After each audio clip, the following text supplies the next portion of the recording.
by Odin and the gods. Today I'm going to teach you the secret to running 3 times faster.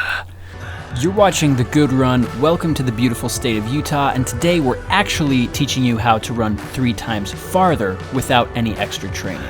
Let's go. All right, step number 1 is run slower. Self-explanatory, but I always see people just huffing and puffing on their run and they don't go very far. So run slower. A good rule of thumb is to run at a conversational pace. So if you're running with somebody, or even if you're not, just talk to yourself. If you can talk to yourself without running out of breath, then that's a good pace. Keep going at that pace and you'll run a lot longer. Next tip would be to wear proper running attire, because believe it or not, there's a huge difference between running in shorts and running in jeans. I don't know if you've ever tried going on a run in jeans. Every now and then I see like a weird, you know how, okay, Karen. You call people Karens when they're jerks. What would you call a guy that runs in jeans? Joe comes to mind. Joe? Sorry, Joe.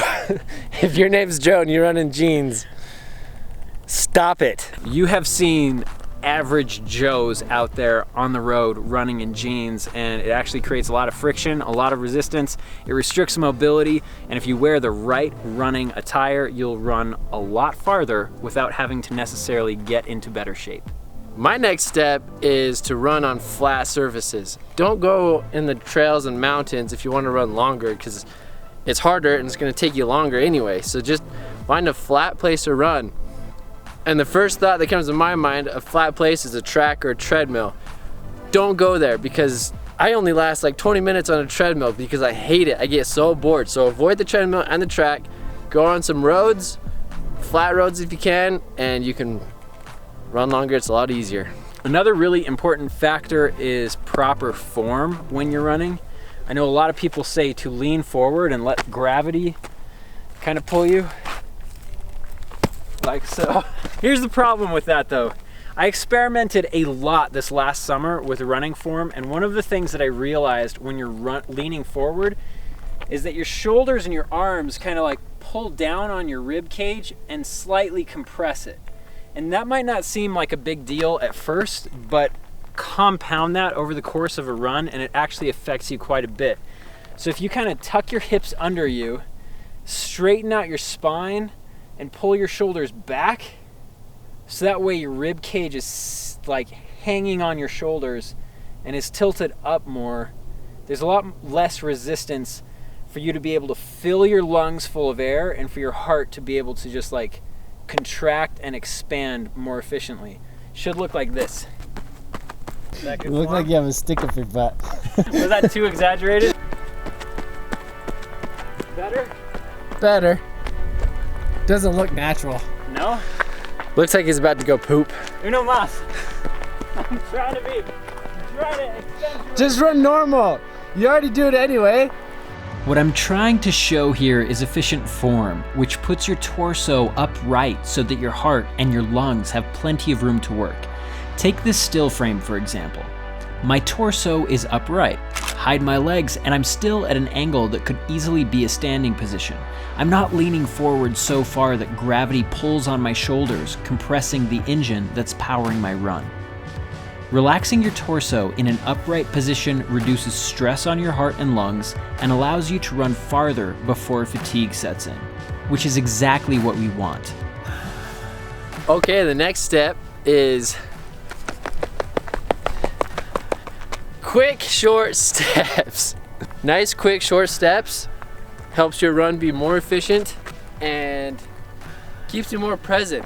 It's something to think about in your run. And it helps, like this. So a normal run, if you didn't do quick, short steps, it looks something like this. If you focus on quick, shorter steps, you can run a little bit slower. Try it, trust me.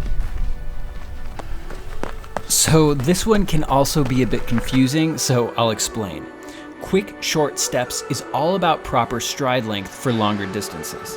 In order to run farther, you don't want to be running all out, and an appropriate easy pace for going farther is going to mean shorter, faster strides. somewhere between a jog and a run.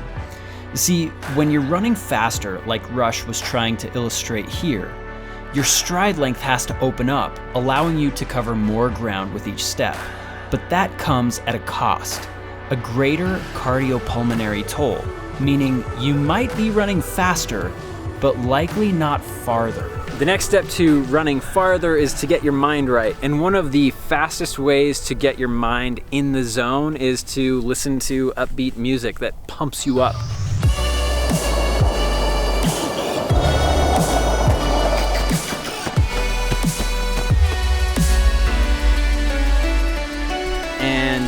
So find yourself a good pair of earbuds.